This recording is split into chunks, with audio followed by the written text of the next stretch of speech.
Selamat pagi Bapak Ibu terkasih. Salam. Yang di rumah, yang di perjalanan, kita patut bersyukur kepada Tuhan. Kita telah tiba di minggu Advent pertama. Ya Pak ya, Pak Rio. Advent pertama ini Pak ya. Pertama. Advent pertama ya. Ya. Kita boleh bersyukur karena kasih Tuhan. Dan kita boleh ada di sini bukan karena kita kuat, kita gagah, kita bisa. Namun ini semua karena anugerah Tuhan. Baiklah Bapak Ibu terkasih, kita mau mulai ibadah kita berikan hati kita, pikiran kita, jangan pikir yang lain-lain, kita fokus pada Tuhan. Beribadah kepada Tuhan dengan sungguh-sungguh. Baiklah, kita mau ambil saat teduh, kita masuki ibadah kita.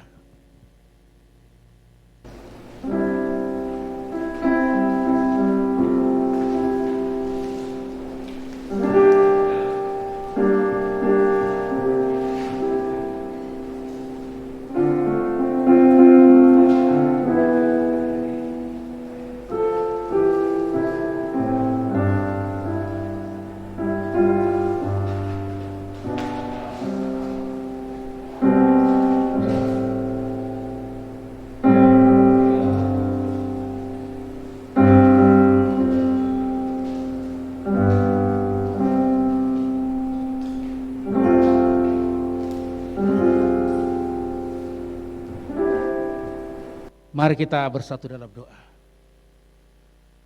Tiada habis-habisnya kami bersyukur kepada Tuhan Allah kami. Di dalam nama Tuhan kami Yesus Kristus, Tuhan yang senantiasa menyertai setiap langkah-langkah kehidupan kami. Baik pribadi kami masing-masing, rumah tangga kami, keluarga kami semua, senantiasa di bawah pengasuhan Tuhan Yesus Kristus. Terima kasih Bapa, terima kasih pagi hari ini. Kami boleh datang di tempat ini Tuhan, dan juga saudara-saudara kami yang ada di rumah, mengikuti ibadah ini lewat online. Tuhan, kami mohon pimpinan tangan kasih-Mu, Roh Allah berkarya bekerja di tengah-tengah kehidupan kami masing-masing, di mana kami akan beribadah kepada Tuhan. Biarlah hati kami sungguh-sungguh memuji dan menyembah, memuliakan Engkau Tuhan, bahkan mendengarkan akan firman Allah yang akan ditebarkan oleh hamba-Mu nantinya Bapa. Bapa di surga, kami serahkan semua hidup kami. Ibadah kami pada pagi hari ini, dari awal sampai akhir, biarlah semuanya di bawah kuasa Roh Kudus. Berkati kami semua yang mengambil bagian pelayanan pada saat pagi hari ini. Tuhan, jamah kami, jamah hati kami. Biarlah di tengah-tengah situasi ini Tuhan, situasi yang tidak mengenakan bagi kami, namun kami boleh bersyukur. Serahkan ibadah kami pada pagi hari ini, dan seluruh sarana dan prasarana yang kami pakai, biarlah Tuhan memberkati Bapa. Terpujilah nama-Mu yang kudus. Di dalam nama Yesus Kristus, Allah kami yang hidup, kami berdoa dan kami buka ibadah kami pada pagi hari ini. Haleluya, amin. Kita berdiri semua, bangkit berdiri, kita angkat pujian, berilah hormat padamu.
Jemaat sekalian yang di rumah maupun di ruang gereja ini, marilah kita beribadah kepadanya. Sesungguhnya pertolongan kita dalam ibadah hari ini datangnya dari Tuhan Allah, yang menjadikan langit dan bumi, dan yang tidak pernah meninggalkan perbuatan tangannya. Anugerah dan damai sejahtera dari Allah Bapa dan dari Tuhan kita Yesus Kristus dan oleh pertolongan Roh Kudus menyertai ibadah kita di minggu pagi hari ini. Amin. Adapun yang menjadi dasar ibadah kita terambil dari Mazmur 63 ayat 2 sampai 3. Ya Allah, Engkaulah Allahku, aku mencari Engkau, jiwaku haus kepadamu, tubuhku rindu kepadamu seperti tanah yang kering dan tandus, tiada berair. Demikianlah aku memandang kepadamu di tempat kudus, sambil melihat kekuatanmu dan kemuliaanmu. Jemaat dipersilakan duduk. Mari kita pujikan Jiwaku Terbuka.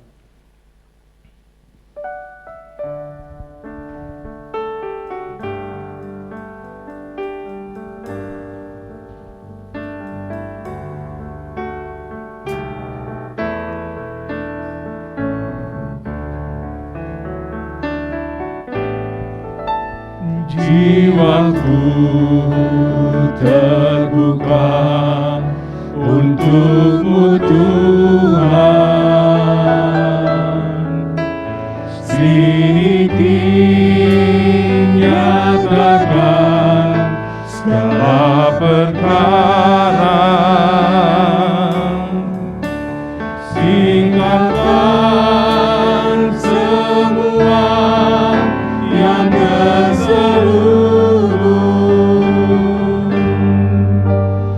supaya melayani hadapan-Mu Tuhan. Sekali lagi kita nyanyikan Jiwaku Terbuka untuk-Mu Tuhan. Jiwaku terbuka untuk-Mu Tuhan,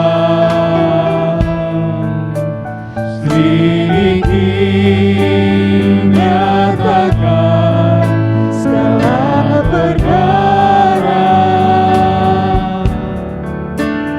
singkapkan semua yang terselubung, supaya melayani hadapan-Mu Tuhan. Mari kita berdoa. Kami bersyukur, berterima kasih.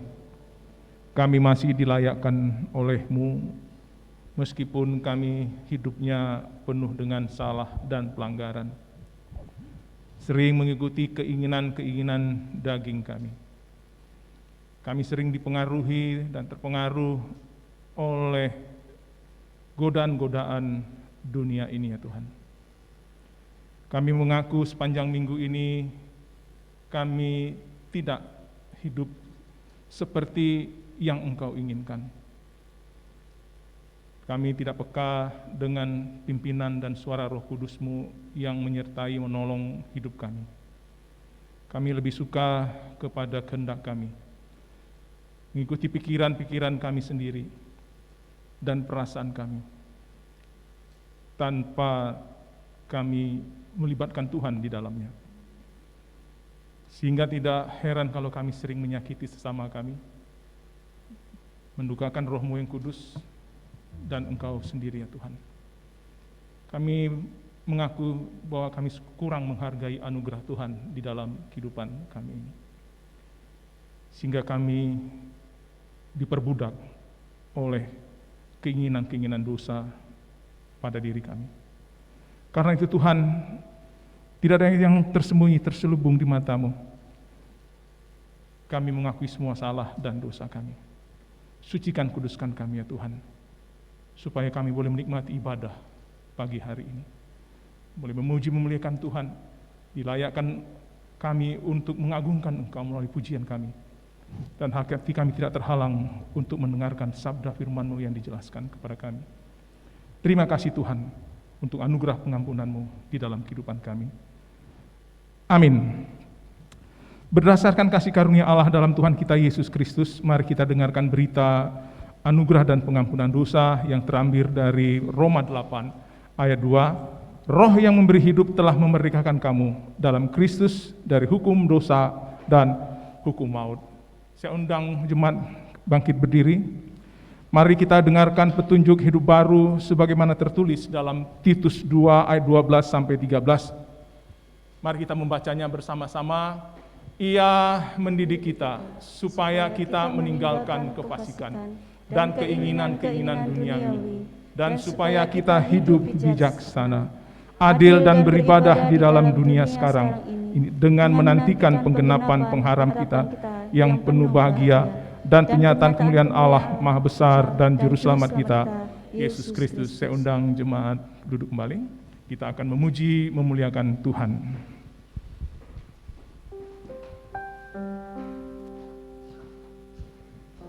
Shalom Bapak Ibu yang di gereja, bahkan yang ada di rumah. Mari pagi hari ini dengan penuh kerinduan kita membawa hati kita, hidup kita pagi hari ini untuk memuji dan menyembah Tuhan. Haleluya Tuhan Yesus. Biarlah dengan sepenuh hati kita, jiwa kita seperti rusa yang merindukan Tuhan di dalam kehidupan kita.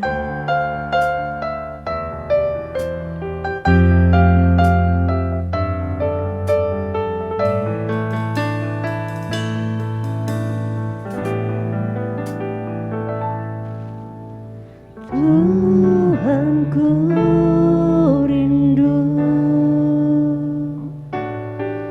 masuk dalam hadirat-Mu, jiwaku menanti, bawaku mendekat kepadamu dalam kemuliaan yang kudus. Sekali lagi mari kita dengan penuh kerinduan. Tuhanku rindu masuk dalam hadirat-Mu, jiwaku menanti, bawa kami mendekat kepadamu Tuhan. Bawaku mendekat kepadamu dalam kemuliaan yang kudus. Kami nanti Engkau, ku nanti Engkau, Allah kuasa dalam kemuliaan yang kudus. Ku sembah Engkau, Allah kuasa dalam kemuliaan yang kudus. Sungguh kami merindukan Engkau Tuhan, kami mau menantikan Engkau. Haleluya, terima kasih Tuhan Yesus. Tuhanku rindu masuk dalam hadirat-Mu, jiwa kami menanti, jiwaku menanti, bawaku mendekat kepadamu dalam kemuliaan yang kudus. Ku nanti Engkau, Allah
kita.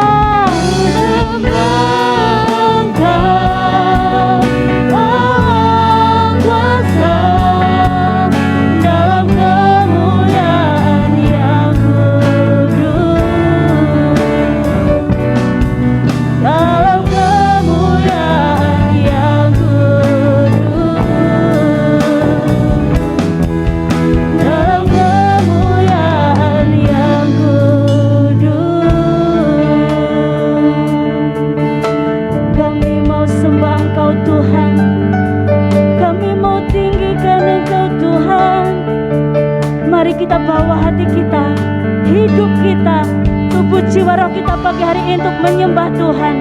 Kita menantikan Tuhan senantiasa dalam hidup kita, sebab hanya Tuhan saja yang menjadi sumber jawaban, sumber pengharapan di dalam kehidupan kita. Mari kita senantiasa terus mendekat kepada Tuhan. Haleluya, terima kasih Tuhan. Hanya Kau yang menjadi tempat jawaban, hanya Kau tempatku berharap. Berjalan bersamamu kami takkan goyah. Haleluya. Bersamamu ku takkan goyah, sebab tangan kasih-Mu tersedia bagiku. Selamanya Ku cinta.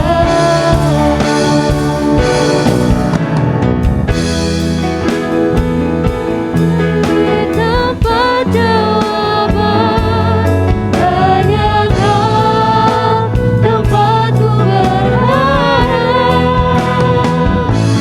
Berjalan bersamamu ku takkan goyah, sebab tangan kasih-Mu tersedia bagiku.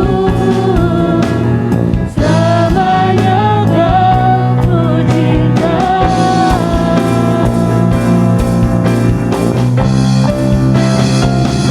Hanya Kau yang menjadi tempat jawaban. Terima kasih Tuhan.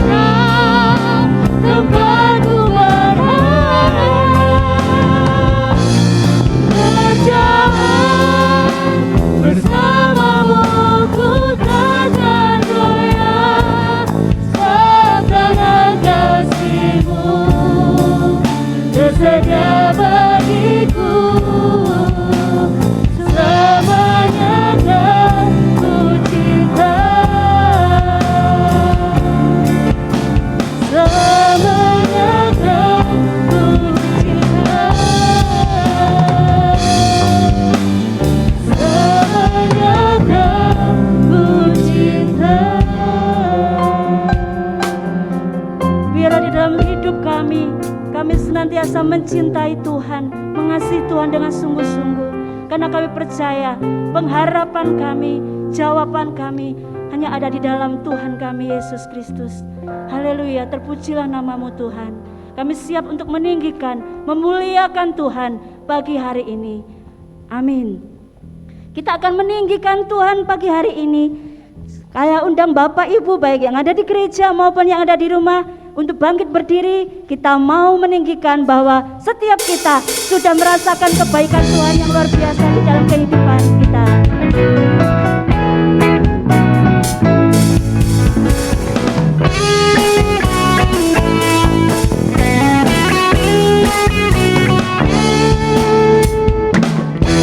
Ku bangga bersyukur dalam penuh pujian, bersuka di hadirat-Nya, nyanyi besarkan agung nama-Nya, pujian ku bersangka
silakan duduk Bapak Ibu semuanya. Saya percaya kita semua merasakan kebaikan Tuhan di dalam kehidupan kita. Amin. Amin. Kita akan bermazmur bagi Tuhan pagi hari ini di dalam Mazmur 119 ayat 57 sampai 60. Silakan Pak Vicky Hadi untuk membacakannya. Bagianku ialah Tuhan, aku telah berjanji untuk berpegang pada firman-firman-Mu. Aku memohon belas kasihan-Mu dengan segenap hati. Kasihanilah aku sesuai dengan janji-Mu. Aku memikirkan jalan-jalan hidupku dan melangkahkan kakiku menuju peringatan-peringatan-Mu. Aku bersegera dan tidak berlambat-lambat untuk berpegang pada perintah-perintah-Mu. Amin. Amin. Pagi hari ini kita akan bersama-sama menyiapkan hati, pikiran kita untuk kita kembali menerima kebenaran firman Tuhan. Kita percaya firman Tuhan iya dan amin. Mari kita terus mengimani firman Tuhan di dalam hidup kita.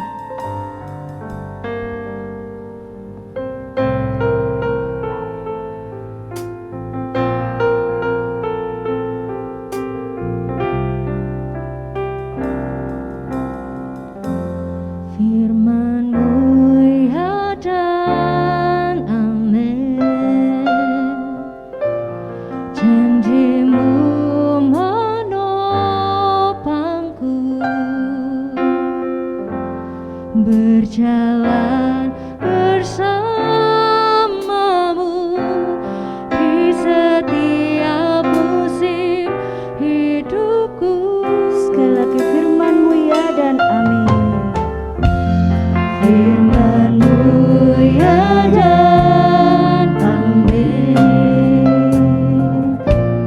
Janji-Mu menopangku. Berjalan bersamamu di setiap musim hidupku. Yesus, aku cinta padamu. Yesus, tetaplah bersamaku. Tiada yang dapat menggantikanmu. Engkaulah jaminan hidupku.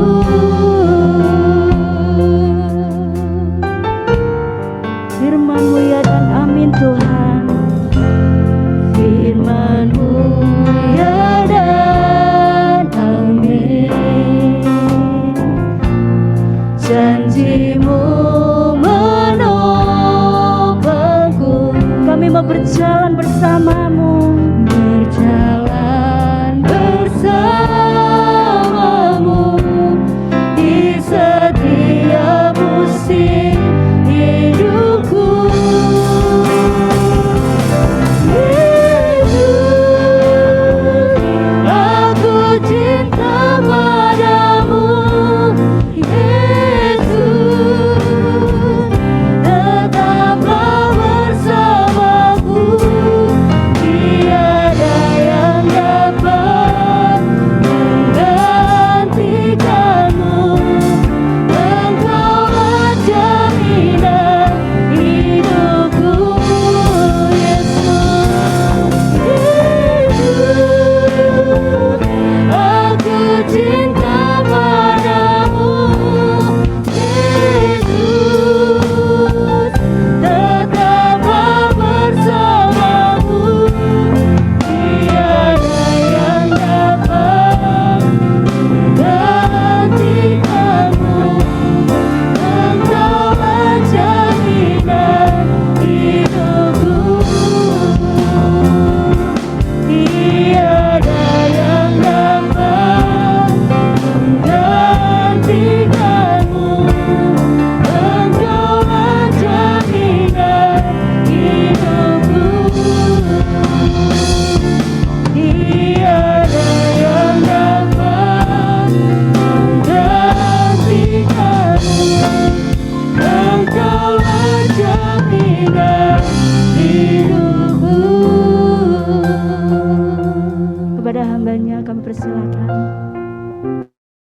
Ya, mari kita masuk di dalam doa. Bahwa Engkau mengasihi kami mengetahui itu Tuhan. Tetapi seberapa jauh kami mengasihi Engkau Tuhan, hanya Engkau sendiri yang tahu. Oleh sebab itu Tuhan, pada pagi hari ini kami ingin merenungkan kebenaran firman Tuhan, karena kami percaya kebenaran firman Tuhan merupakan jaminan di dalam kehidupan kami. Tolong hamba-Mu, tolong jemaat-Mu yang akan mendengarkan. Di dalam nama Yesus, amin. Shalom. Kita akan membuka kebenaran firman Tuhan pada pagi hari ini yang akan terambil dari Lukas pasalnya yang ke-7.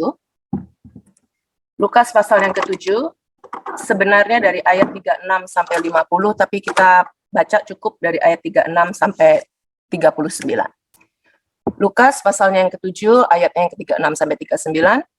Begini firman Tuhan. Yesus diurapi oleh perempuan berdosa. Seorang Farisi mengundang Yesus untuk datang makan di rumahnya. Sebentar ya, seorang Farisi mengundang Yesus untuk datang makan di rumahnya. Yesus datang ke rumah orang Farisi itu, lalu duduk makan. Di kota itu ada seorang perempuan yang terkenal sebagai seorang berdosa. Ketika perempuan itu mendengar bahwa Yesus sedang makan di rumah orang Farisi itu, datanglah ia membawa sebuah buli-buli pualam berisi minyak wangi. Sambil menangis, ia pergi berdiri di belakang Yesus dekat kakinya, lalu membasahi kakinya itu dengan air matanya dan menyekanya dengan rambutnya. Kemudian ia mencium kakinya dan meminyakinya dengan minyak wangi itu. Ketika orang Farisi yang mengundang Yesus melihat hal itu, ia berkata dalam hatinya, "Jika ia ini nabi, tentu ia tahu siapakah dan orang apakah perempuan yang menjamahnya ini. Tentu ia tahu bahwa perempuan itu adalah seorang berdosa." Berbahagialah orang yang mendengar kebenaran firman Tuhan dan tekun melaksanakannya.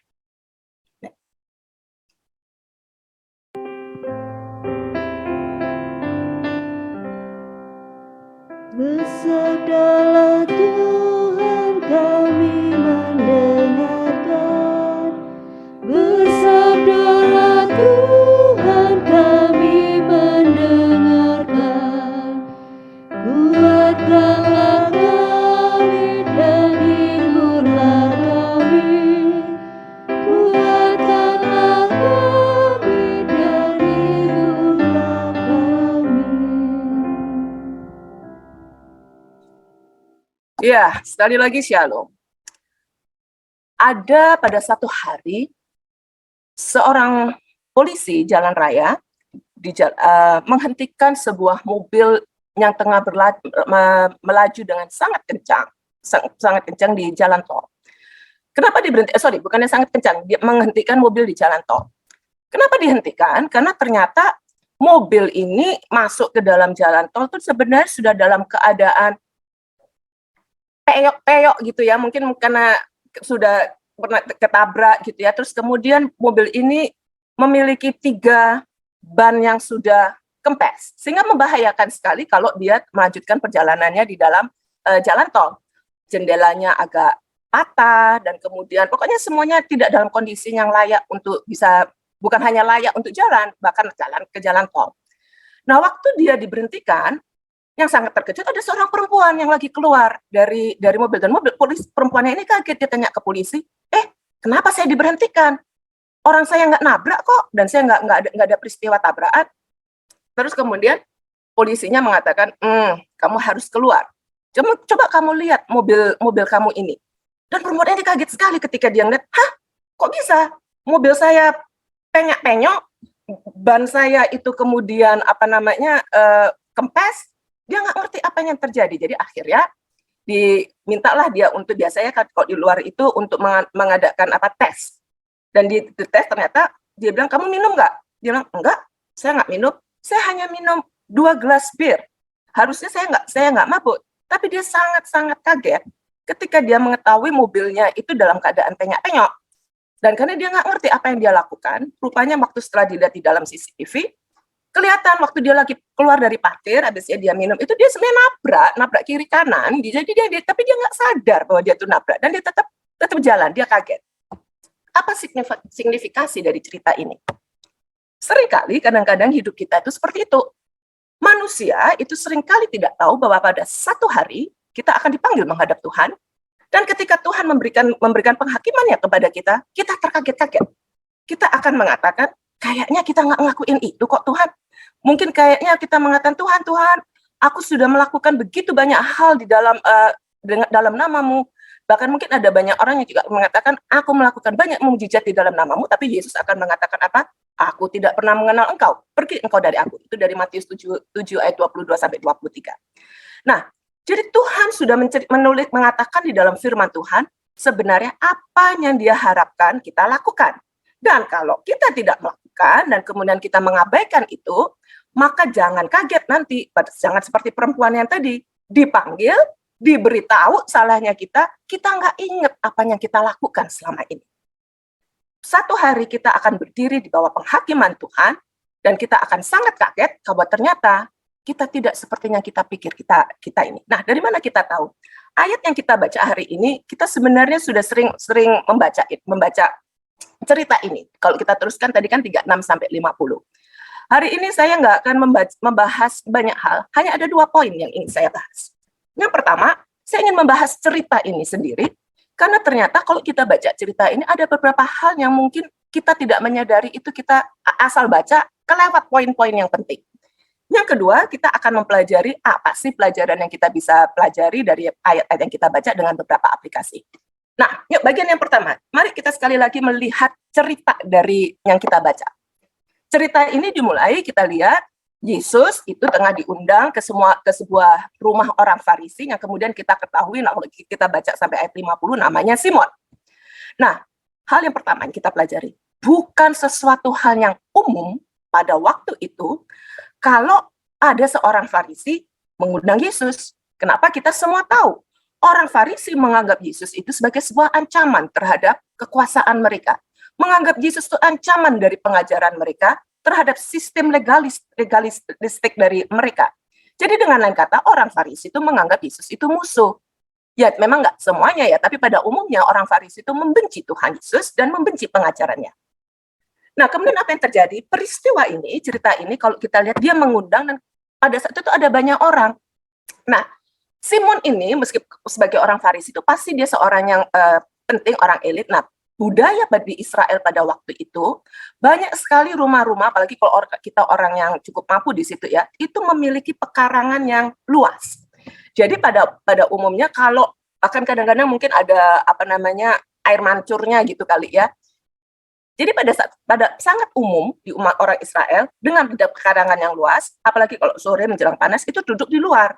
Dan biasanya sangat umum juga bagi orang-orang Israel, kalau mereka mengundang orang Yahudi ya, mengundang seseorang di situ, maka akan ada banyak orang yang akan hadir. Jadi kita pelajari lebih dulu budayanya ya. Jadi satu, budaya yang pertama, kalau ada seorang yang dianggap rabi atau seorang guru datang berkunjung, dan kita lagi duduk di pekarangan, maka dengan sendirinya orang yang melihat, ada Yesus tuh di rumahnya Simon, kita boleh datang, boleh, itu hukumnya. Jadi semua orang, ada rabi siapa ini, rabi siapalah, ada di rumahnya ini, kebetulan dia duduk di luar, kita boleh datang, boleh. Jadi itu seperti kalau duduk di luar, sepertinya undangan itu terbuka buat siapa aja.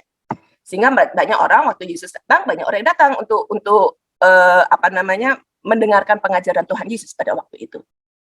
Tapi kita budaya yang kedua, yang kalau kita perhatikan, jadi satu tadi itu ya, kalau duduk di pekarangan, ada guru, orang banyak boleh datang untuk mendengar. Yang kedua, kalau ada seorang tamu datang, maka biasanya ada satu budaya, satu tradisi atau kebiasaan yang dilakukan oleh orang-orang Yahudi, yaitu apa? Yang pertama, pasti kakinya itu dibasuh, dicuci lebih dulu. Jadi seorang tamu, dia akan biasanya dianggap dia pergi dari luar, pakai sandal, biasanya kan zaman dulu itu pasti berdebu. Makanya seorang pelayan, kok kalau kita duduk di rumahnya pekarangan besar, kan udah dianggap orang itu cukup mampu. Maka itu akan dibersihin dulu kakinya. Dan kemudian dikeringkan. Budayanya kedua, setelah kakinya dibersihkan, maka biasanya tuan rumah itu akan menyapa tamu itu dengan apa? Dengan melakukan a kiss of peace, jadi dengan ciuman kasih. Dirangkul dan dicium kasih. Itu ya kalau zamannya sekarang mungkin budaya cipika-cipiki lah, semacam gitu. Untuk menunjukkan apa? Bahwa dia itu diterima, welcome, dan ngasih tahu bahwa kamu itu tamu kehormatan. Itu dulu ya. Budaya yang ketiga pada waktu itu biasanya setelah kakinya dicuci, dirangkul, dikasih ciuman kiri kanan, maka biasanya budaya yang ketiga itu adalah tuan rumah itu akan mengurapi lah semacam gitu ya, mengurapi kepala dari tamu itu dengan parfum, dengan minyak wangi atau sesuatu yang baunya wangi. Kenapa? Mungkin karena biasanya orang kalau datang berkunjung di sana biasanya sore, mungkin karena kena panas atau berkeringat. Jadi intinya supaya baunya itu harum. Sehingga dengan tiga budaya itu, kaki dibasuh, dipeluk, dirangkul, dikasih ciuman selamat datang, kemudian diurapi, itu menunjukkan untuk mengatakan kamu diterima di rumah kami. Kamu diterima dengan baik di rumah kami. Nah, waktu Yesus datang ke rumah Simon, kita baca nggak ada satupun budaya ini dilakukan oleh Simon. Nggak ada. Lukas mengatakan Yesus duduk di meja tanpa kakinya dibersihkan, tanpa ada dia disambut dengan ciuman pipi kiri kanan sebagai ucapan selamat datang, dan tidak dilakukan yang namanya diurapi. Sehingga kita pada umumnya waktu kita melihat dan kemudian kita tahu budaya, pasti kita akan bertanya, lah kalau begitu, kenapa Simon mengundang Yesus? Kan aneh. Dia orang Farisi, dia nggak suka sama Tuhan Yesus, dan dia udah datang dan dia melanggar semua budaya yang biasanya dilakukan. Kenapa tuh Simon mengundang Tuhan Yesus? Nah, beberapa adanya berspekulasi mengatakan, ya mungkin Simon itu sebenarnya hanya tertarik kepada pengajaran Tuhan Yesus, siapa dia, dan dia ingin mengenal lebih jauh. Tapi kalau dia memang tertarik dan mengenal lebih jauh, pasti dia akan ingat budaya yang seharusnya dilakukan. Dan dia tidak ngelakuin. Ada juga yang berpandangan, barangkali Simon ini adalah seorang yang sangat senang collector of celebrities, jadi suka ngumpulin orang-orang terkenal. Jangan salah, Yesus terkenal pada masa itu. Jadi dia ingin mungkin seakan-akan kasih tahu orang, tuh kan, orang yang lagi top-topnya mampir ke rumah saya. Bisa aja, bisa. Tapi karena dia mungkin tidak suka sama Yesus secara pribadi, jadi sebabnya dia merasa dia tidak perlu menyambut Yesus. Tapi yang paling seringnya dan yang saya percaya ada kemungkinan besar Simon, orang Farisi ini kan orang yang elit ceritanya ya, itu sangat kritis, sangat nggak suka dengan pengajaran Tuhan Yesus dan berharap waktu Yesus itu ada di rumah dia, waktu dia undang Yesus, dia berharap dia bisa mengekspos, dia bisa menunjukkan kepada begitu banyak, karena dia tahu sebentar lagi akan ada banyak orang berkumpul. Dia pengen menunjukkan kepada orang bahwa pengajaran Tuhan Yesus itu ngawur. Tuhan Yesus itu memberikan pengajaran yang salah. Itu sebabnya dia bilang, ini orang nggak melakukan pengajaran yang benar, ngapain aku capek-capek ngikuti budaya yang pada saat itu berlaku. Tapi kemudian kita lihat apa yang terjadi. Ketika mereka tengah makan, sesuatunya nggak terjadi, itu datang. Apa? Ada seorang perempuan yang di sini disebut sebagai seorang yang berdosa. Kalau kita nggak baca bahasa aslinya, kata-katanya dipakai itu jelas menunjukkan artinya seorang wanita yang immoral, yang tidak memiliki moral dan pelacur. Dia datang di tengah mereka makan, di pekarangan itu, dia duduk di kaki Tuhan Yesus dan mulai mencucurkan air mata. Bukan hanya dia mencucurkan air mata, air matanya itu jatuh ke kaki Tuhan Yesus, dia membasuh dengan mengeringkan dengan rambutnya dia, bahkan dia membuka bulan-bulan berisi parfum itu, dan mengurapi Tuhan Yesus dan mulai mencium kaki Tuhan Yesus. Nah, pada waktu perempuan ini melakukan, menurut teman-teman, menurut Bapak Ibu Saudara sekalian, apa yang dilakukan oleh Simon?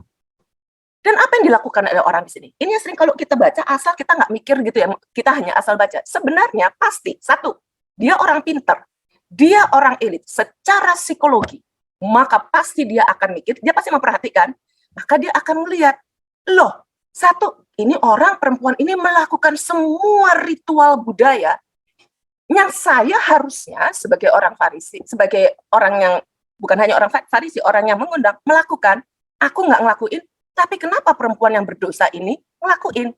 Dia pasti akan berpikir begitu kan? Yang kedua, jadi pasti pada waktu dia melihat itu, makanya terjadi apa?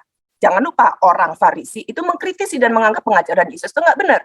Maka waktu dia melihat perempuan ini, pelacur ini, melakukan semua hal-hal yang merupakan tradisi ketika seorang diundang, maka pada saat itu dia Simon menghakimi perempuan ini.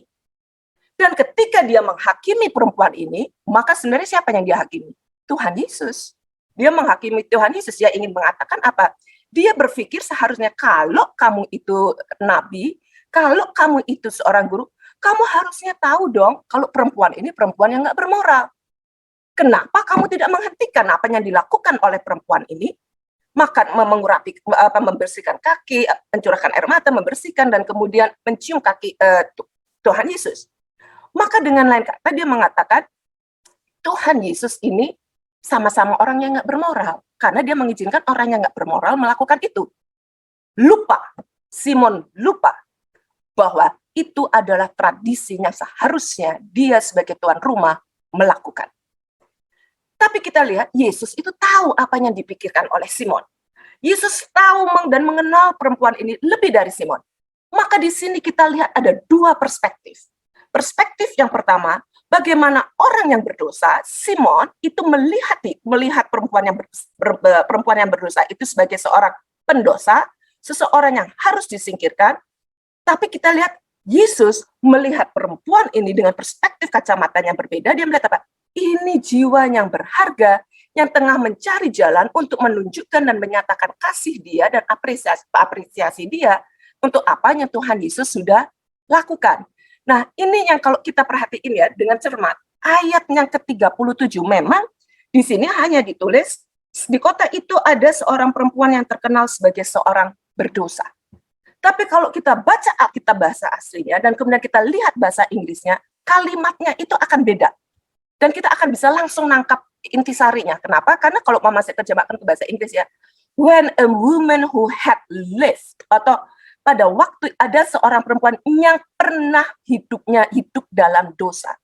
Jadi tata bahasa yang dipakai itu tata bahasa bentuk past, bentuk masa lalu. Tidak digunakan kata perempuan yang saat ini masih hidup di dalam dosa, atau perempuan yang berdosa, sedang melakukan dosa. Tidak. Jadi kalau Mama dikasih tahu who was, atau dia pernah menjadi a sinner, atau who had lived, dia pernah memiliki kehidupan yang berdosa, itu bentuknya pas. Artinya apa? Berarti artinya orang ini sekarang sudah tidak hidup di dalam dosa. Jadi artinya perempuan ini, kalau kita kemudian kita ngeliat, kita bisa mengasumsikan perempuan ini sudah pernah bertemu dengan Tuhan Yesus dan dia dosanya sudah diampuni, dan perempuan ini sudah menjadi pengikut Tuhan Yesus.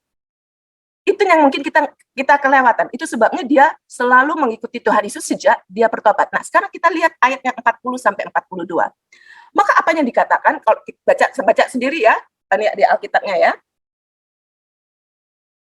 Lalu Yesus berkata kepadanya, Simon, ada yang hendak kukatakan kepadamu, sahut Simon, katakanlah guru. Kemudian Tuhan Yesus kita lihat dia mulai mengajarkan kepada Simon tentang ada dua orang yang berhutang kepada seorang pelepas uang. Yang seorang berhutang 500 dinar, yang lain 50. Karena mereka tidak sanggup membayar, maka ia menghapuskan hutang kedua orang itu. Siapakah di antara mereka yang akan terlebihi mengasihi dia? Nah, mungkin kalau kita nggak tahu berapa besarnya 500 ya, tapi kurang lebih 500 dinari itu berarti gini, satu orang berhutang 50 dinari. Kalau satu hari itu 1 dinari, itu berarti orang ini berhutang 50 hari kerja, sedangkan yang satu itu berhutang 500 hari kerja. Kalau kita sekarang gunakan sistem yang sekarang kita lakuin ya, katakanlah kita kerja 5 hari dalam seminggu, maka ada satu orang yang berhutang 10 minggu hari kerja, yang satunya lagi, yang 500 itu berhutang 100 hari kerja, 100 minggu kerja, atau kurang lebih 2 tahun. Tapi Tuhan Yesus mengatakan kepada Simon, tapi Simon, dua-dua orang ini nggak bisa membayar hutang mereka. Kalau kemudian dia mengatakan, dan kemudian pemberi hutangnya mengatakan, aku tahu kamu nggak bisa bayar hutangnya, maka aku akan membebaskan hutang kamu. Maka dia bertanya, menurut kamu, siapa yang lebih mengasihi? Bisa bayangin nggak kurang lebih reaksinya Simon itu apa waktu mendengar ini? Pertama, budaya pada masa itu bahkan sampai sekarang ini, nggak lazim namanya membebaskan hutang. Maka dia pikir, apalagi saya yakin kalau Mama di saat itu yang hadir mungkin ada si Matius pemungut cukai, pasti dia mungkin seandainya ada ya, tidak dijelaskan dia ada atau enggak. Maka mungkin dia akan memikir, ini orang contohnya ini nggak relevan. Orang ini money lenders ini atau pemberi hutang ini termasuk langka, orang yang aneh. Kedua, mungkin Simon itu akan bertanya, pertama ini nggak masuk akal, maka kedua sebagai orang yang pintar, maka dia akan berpikir begini. kenapa ya Yesus memberikan contoh ini? Itu pasti akan bertanya begitu kan? Dia nggak mengerti poinnya apa, tapi dia ngerti. Dia mengerti jawabannya dengan sendirinya, karena dengan secara logika, maka pasti kita semua juga akan menjawab Simon, maka aku kira, makanya dia bilang, I think, aku kira pasti dia yang paling banyak dihapuskan utangnya. Maka Yesus berkata, betul. Nah, maka kemudian dari situlah kemudian Yesus menegur kemudian ke Simon dan mengatakan dia melihat kepada perempuan itu dan kamu lihat perempuan ini, aku datang ke rumah kamu tapi nggak ada satupun kamu melakukan semua tradisi yang biasanya harus dilakukan. Tapi perempuan ini melakukan semua yang harusnya dilakukan. Jadi aku ingin mengatakan kepada kamu Simon, kurang lebih seperti gitu ya, dosa orang ini diampuni, kamu enggak.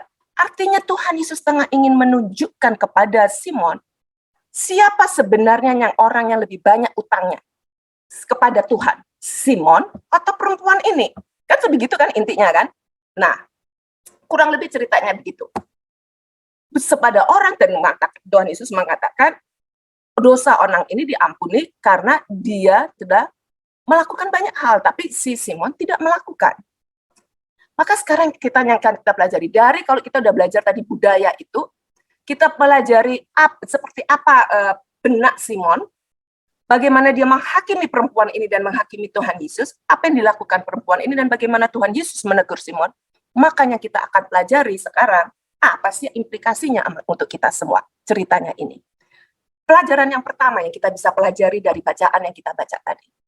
Pelajaran yang pertama adalah semua orang, bukan hanya Simon, bukan hanya perempuan itu tadi, sama-sama orang yang berdosa kan, perempuan itu berdosa tapi dia bertobat, Simon orang yang berdosa juga sebenarnya. Itu menunjukkan apa? Pelajaran yang pertama, setiap orang, kita termasuk di dalamnya, adalah orang-orang yang berhutang.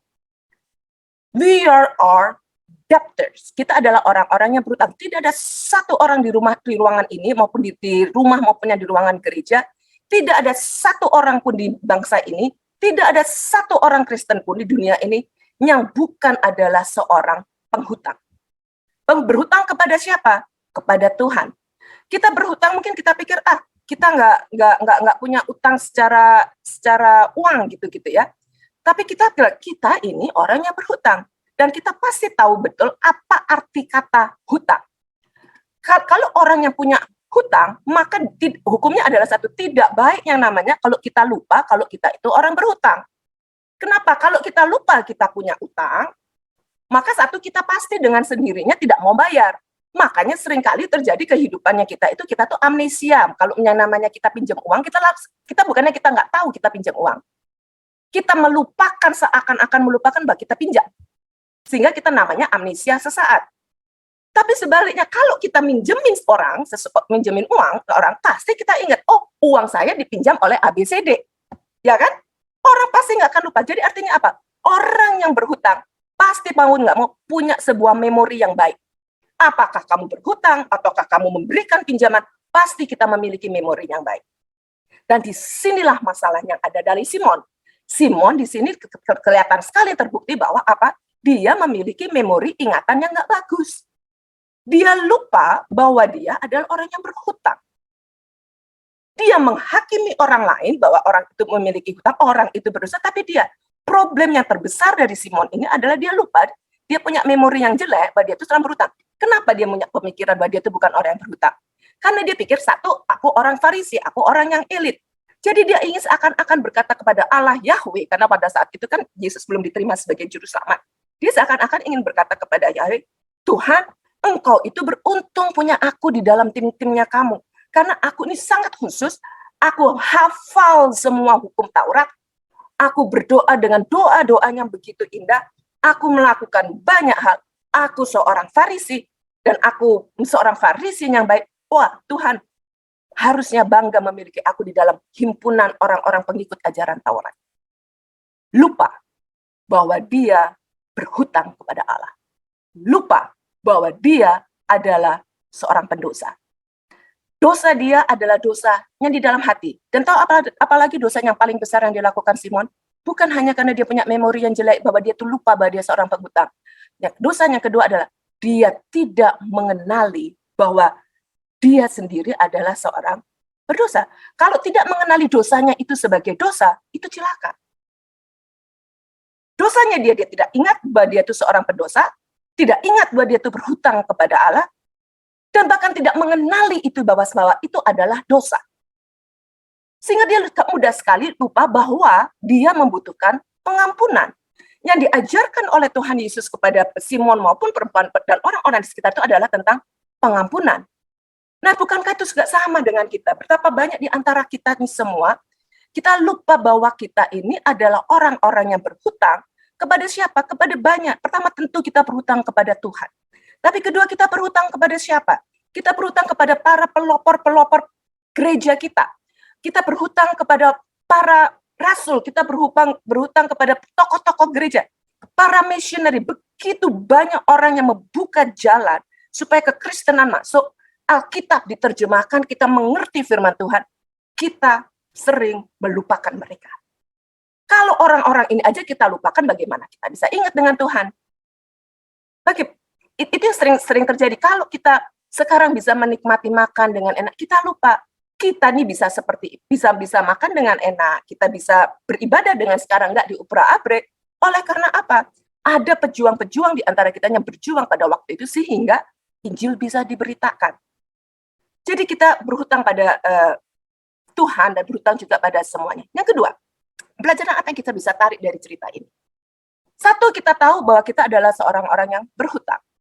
Yang kedua adalah bahwa kita ini orang-orang yang berhutang tidak akan pernah bisa membayar hutang kita.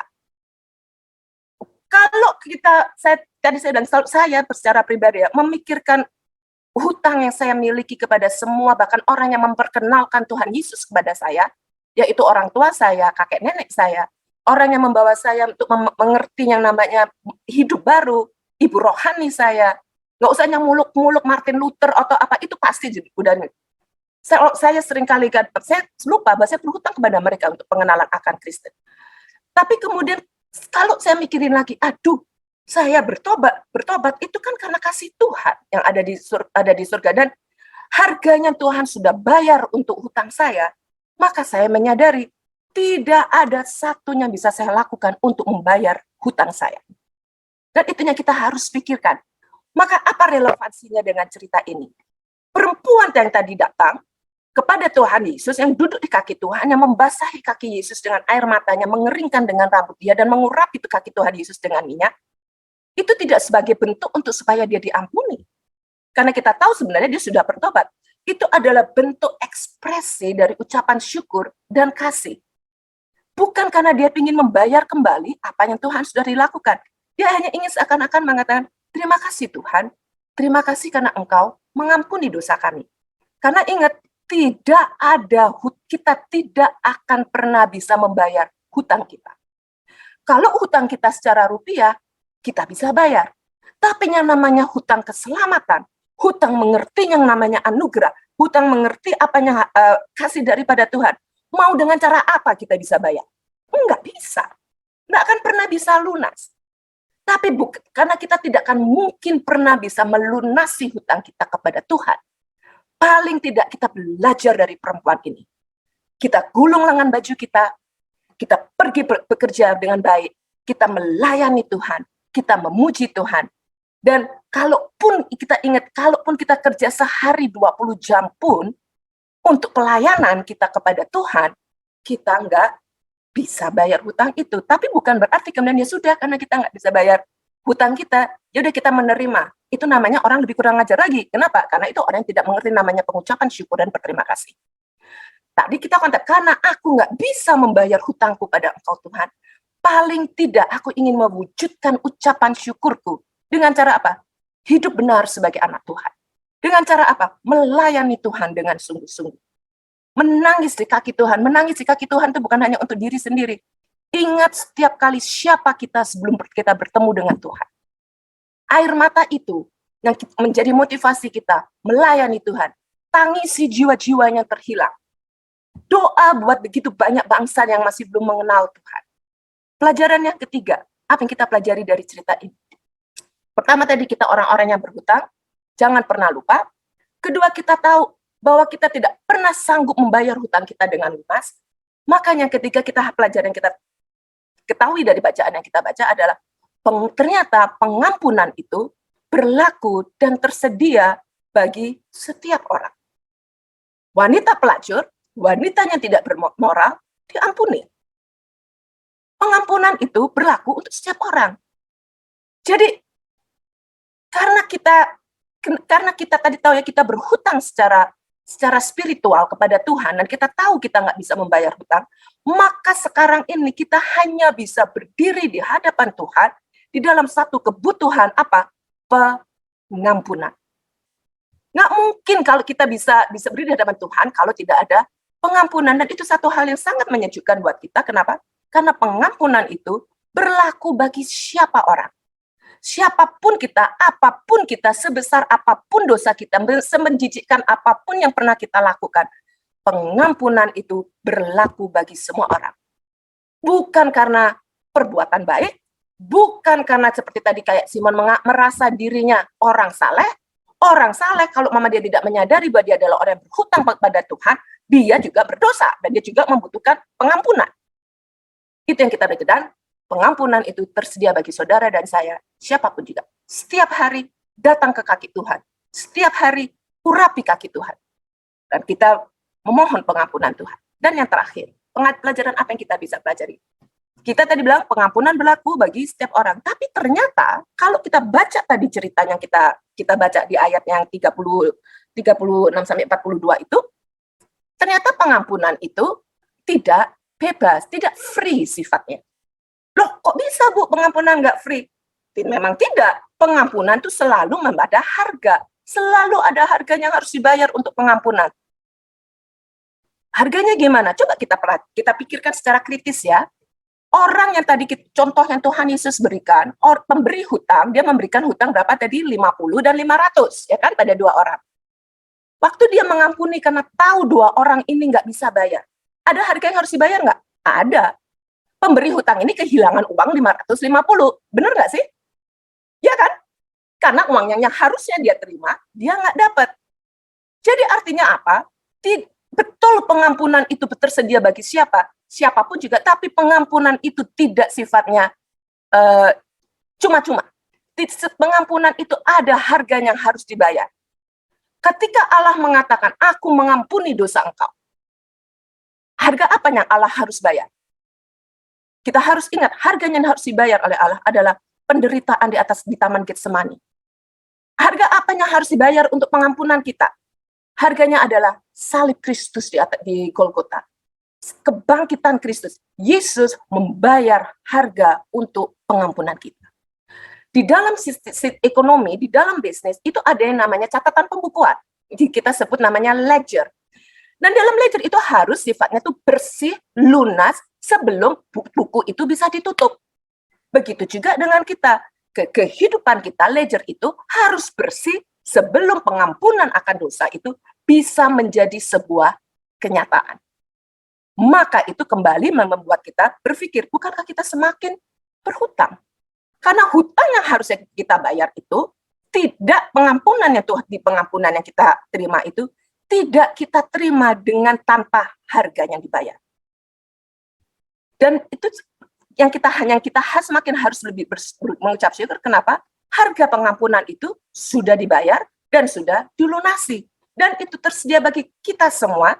Itu sebabnya kita bisa beribadah pada pagi hari ini. Nah, saya ingin menutup dengan sebuah cerita yang namanya, ada seorang bernama Robert McCormack. Robert McCormack ini adalah seorang sersan yang hidup di zaman Perang Dunia ke-1, yang nyaris kehilangan hidupnya waktu dia menyelamatkan seorang mayor bernama Henry Parkin. Kalau teman-teman suka membaca ceritanya The Life of the World War I, a Savior That I Will Never Forget, itu ada di dalam buku itu. Nah, si sersan ini Robert McCormack dan kemudian Mayor Henry Parkin ini kedua-duanya selamat. Tapi apa yang terjadi pada waktu itu, kurang lebih Perang Dunia Pertama, si Mayor Henry Parkin ini nyaris mati, ditembak, nyarisnya tapi kemudian apa yang dilakuin? Si Robert McCormack melihat atasannya terancam, dia menyerahkan diri dia sedemikian rupa sehingga Selamatlah si mayor ini, walaupun dia akibatnya cacat, dia ini. Dan itu berlaku, dan tapi walaupun dia kena cacat, dia meninggal 25 tahun kemudian. Setiap tahun, pada hari yang sama di bulan April, saya lupa tanggalnya, maka Mayor Henry Parkin yang sudah menjadi jenderal, setiap tahun dia akan selalu mengirim surat kepada McCormack ini, surat pengucapan syukur untuk mengatakan apa? Bob, sekali lagi saya ingin mengucapkan syukur, menyatakan rasa penghargaan saya, karena jika bukan engkau berkorban bagi saya pada waktu itu, tidak mungkin saya bisa menikmati 1 tahun lagi dari kehidupan saya. Aku berhutang kepada engkau karena engkau menyelamatkan nyawa hidupku, dan ketahuilah untuk selamanya aku bersyukur. Itu manusia. Dan apakah dia bisa bayar? Dia tidak bisa membayar kembali kakinya, kaki yang hilang dari Parkin ini, dari Bob. Tapi apa yang dia bisa lakukan, yang ingat, dia mungkin membayar ongkosnya. Apa yang kita bisa lakukan untuk Tuhan? Sadar nggak kalau kita ini orang yang berhutang kepada Tuhan? Sadar nggak bahwa kita ini orang yang berdosa? Apa bedanya kita dari Simon? Berapa banyak kita menghakimi orang sebagai menjudge orang-orang berdosa, dan kita lupa bahwa kita pun juga seorang yang berdosa. Apakah kita menyadari bahwa kita hanyalah orang-orang yang berdosa yang diselamatkan oleh karena anugerah? Pengampunannya itu anugerah. Dan pengampunan itu dibayar dengan harganya begitu mahal, darah Yesus Kristus. Dan nggak ada satupun yang kita lakukan yang cukup baik untuk dapat membayar lunas hutang kita. Oleh sebab itu, kalau kita tahu kita sudah diampuni dengan harganya begitu luar biasa, dan yang nggak mungkin kita bisa bayar kembali, kenapa kita mengatasnamakan keselamatan yang Tuhan berikan, dan kita perlakukan keselamatan itu begitu dengan sia-sia? Kenapa kita tidak membaktikan hidup kita untuk kemuliaan nama Tuhan? Kenapa kita malas untuk pelayanan? Kenapa kita malas untuk datang mengambil bagian di dalam doa? Jangan sampai kita seperti Simon, memiliki memori yang jelek.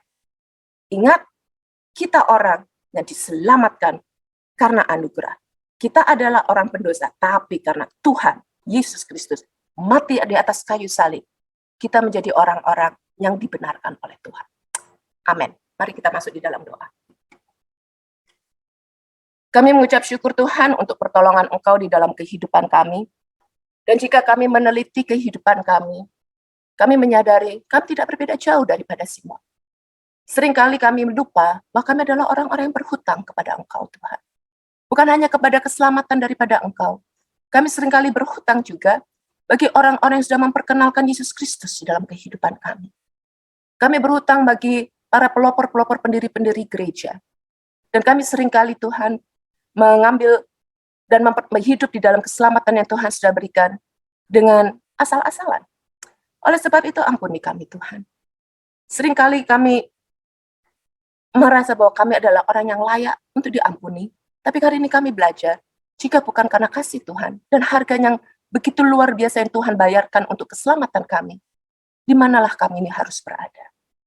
Oleh sebab itu, ampuni kami Tuhan. Ajar kami untuk menghargai keselamatan yang Tuhan sudah berikan, untuk dengan lebih sungguh-sungguh, menyerahkan hidup kami di kaki Tuhan, mengurapi kaki Tuhan dengan air mata kami, mengeringkan kaki Tuhan dengan air mata dengan rambut kami, mengurapi kaki Tuhan dengan minyak. Dan itu adalah melalui kehidupan kami, melalui pelayanan kami.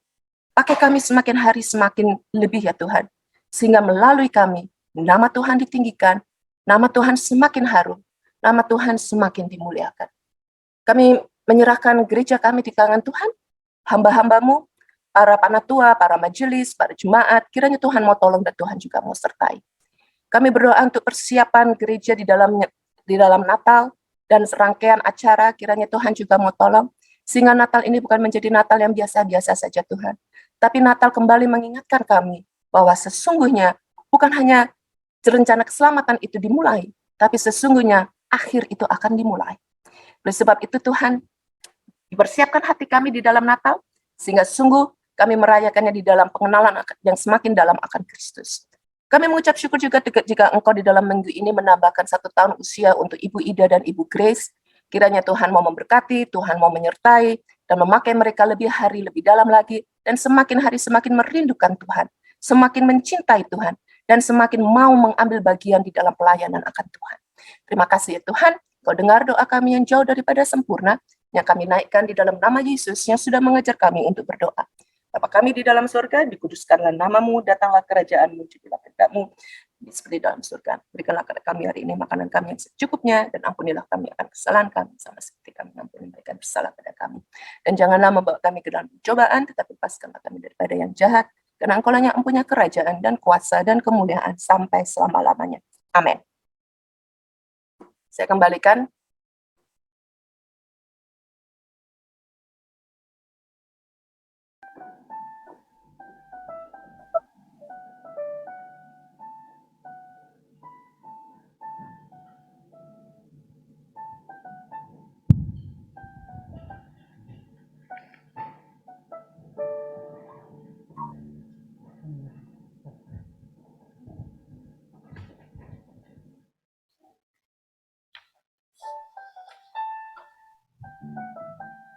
Baiklah Bapak Ibu terkasih, kita sudah mendengarkan firman Tuhan.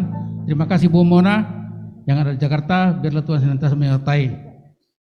Baiklah, kita akan beri persembahan kita buat pekerjaan Tuhan tempat ini. Yang di rumah boleh dikirim lewat bank dan lewat sekretaris atau bendahara juga boleh. Lebih dahulu nanti yang sebelah kanan baju ada 2 kotak di depan ini. Sebagai dasar kita untuk memberi persembahan, saya akan bacakan dalam Roma 12 ayat 1. Karena itu saudara-saudara, demi kemurahan Allah, aku menasihatkan kamu, supaya kamu mempersembahkan tubuhmu sebagai persembahan yang hidup, yang kudus, dan yang berkenan pada Allah. Itu adalah ibadahmu yang sejati. Kita angkat pujian, kita berikan persembahan kita.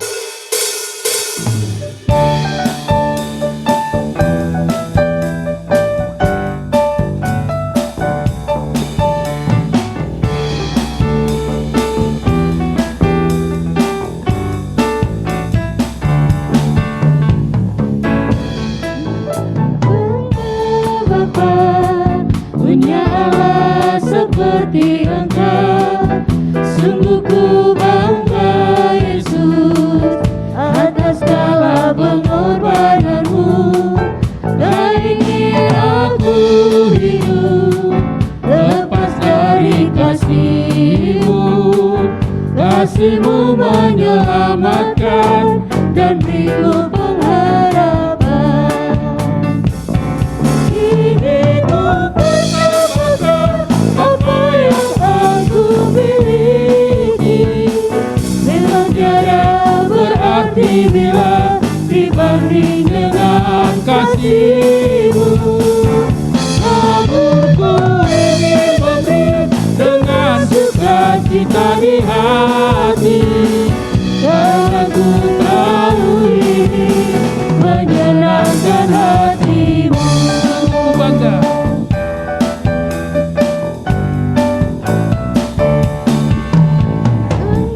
Bangga Bapa, punya Allah seperti Engkau. Sungguh ku bangga Yesus atas segala pengorbananmu. Tak ingin aku hidup lepas dari kasih-Mu. Kasih-Mu menyelamatkan dan beriku pengharapan. Ingin ku persembahkan apa yang aku miliki, memang tiada berarti bila dibanding dengan kasih-Mu. Namun ku ingin memberi dengan sukacita di hati, Dan aku tahu ini menyenangkan hati-Mu. Baiklah Bapak Ibu terkasih dan juga yang di rumah, kita bawa persembahan kita pada Tuhan, kita berdoa.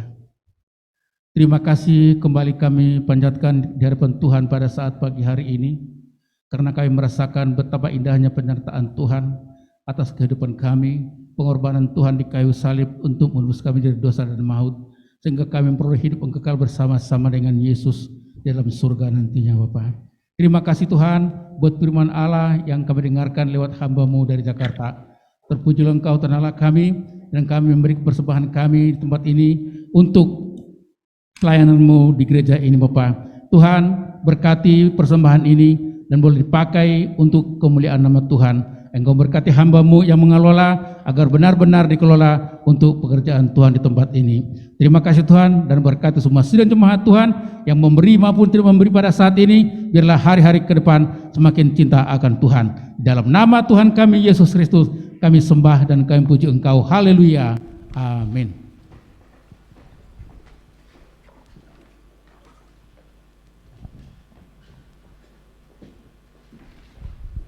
Sebelum kita mengakui iman rasuli kita, mari kita berdoa untuk yang mengalami kelemahan tubuh sakit. Kita berdoa untuk Ibu Linda, istri dari Pak Heri yang sekarang diopname di rumah sakit. Oleh karena semalam ya, karena dari lehernya ini sakit sampai ke kepalanya gitu ya. Dan juga berdoa untuk Rasya, kita juga berdoa untuk Pak Saiman, dan mungkin juga ada jemaat lain yang sakit. Kita bisa berdoa secara pribadi dalam hati kita untuk mohon Tuhan memberikan kesembuhan. Mari kita berdoa. Bapa yang di sorga, kami bersyukur, berterima kasih karena Yesus tidak hanya mati di atas kayu salib untuk menebus kami, tapi Engkau memelihara kami, anak-anak-Mu yang telah Engkau tebus. Engkau berikan kebaikan-kebaikan-Mu, Engkau berikan pertolongan-pertolongan-Mu, bahkan kesembuhan-kesembuhan. Karena itu kami berdoa di dalam nama Yesus, buat hamba-Mu Ibu Linda yang terbaring sakit di rumah sakit sekarang. Kami berdoa di dalam nama Yesus, Sang Penyembuh itu, biarlah kuasa kesembuhan-Mu boleh berlaku kepada Ibu Linda. Demikian juga kepada Pak Saiman yang terbaring sakit, oleh karena 2 ginjalnya tidak berfungsi dan setiap minggu harus bercuci darah. Kami mohon Tuhan, Engkau bekerja, Engkau berkarya, Engkau menolong hamba-Mu ini, memberikan kekuatan, menanggung penderitaannya ya Tuhan. Kami berdoa untuk keluarga yang merawatnya pun juga diberikan kekuatan dan kesehatan. Kami berdoa juga untuk Tasya. Kami berdoa di dalam nama Yesus juga, kiranya Engkau melawat dengan kesembuhan-Mu ya Tuhan. Sembuhkanlah anak-Mu ini, karena begitu banyak masa depan yang dia ingin cita-citakan. Karena itu Tuhan, berikan kekuatan, penghiburan, dan pertolongan Tuhan yang ajaib. Kami percaya Tuhan bahwa kesembuhan daripada-Mu tidak berhenti, terus berlangsung, karena itu menolong kami percaya bahwa Yesus adalah Tuhan kami yang memelihara hidup kami.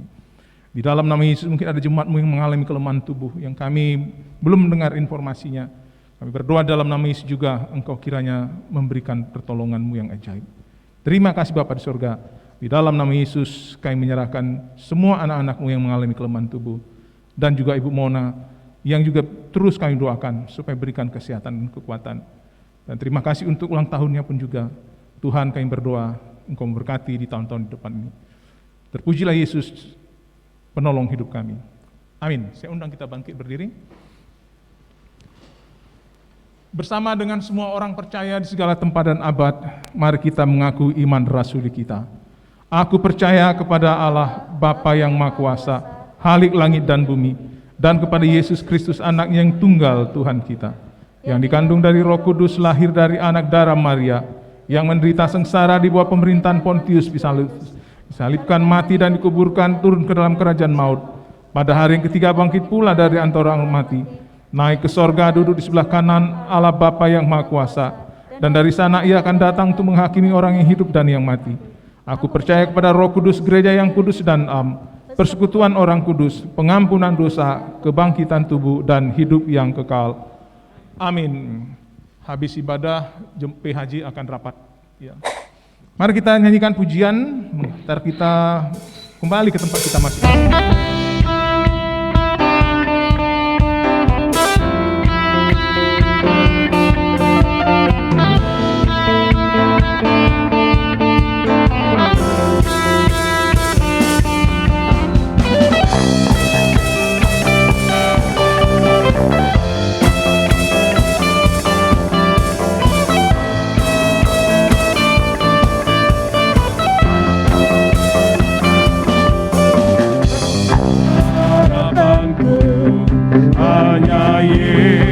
Saja yang mati atas Golgota, Dia gembala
Kan Roko bagai garang, Yesus Dia harapanku. Yesus harapan jiwaku.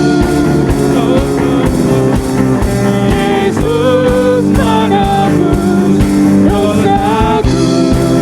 Dia pohon selamat dan kemenangan. Dia pohon selamat dan kemenanganku. Yesus Dia harapanku.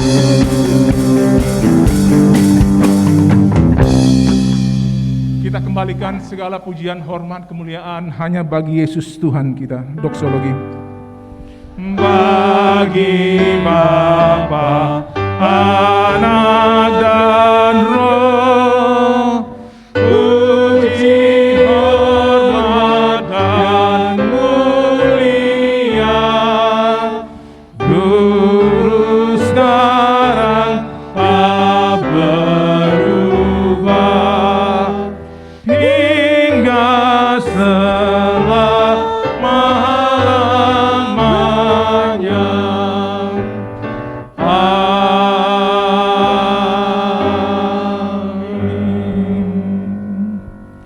Terimalah berkat yang bari pada Tuhan asalnya. Tuhan memberkati engkau dan melindungi engkau. Tuhan menyinari engkau dengan wajahnya dan memberi engkau kasih karunia. Tuhan menghadapkan wajahnya kepadamu dan memberi engkau damai sejahteranya. Amin. Amin.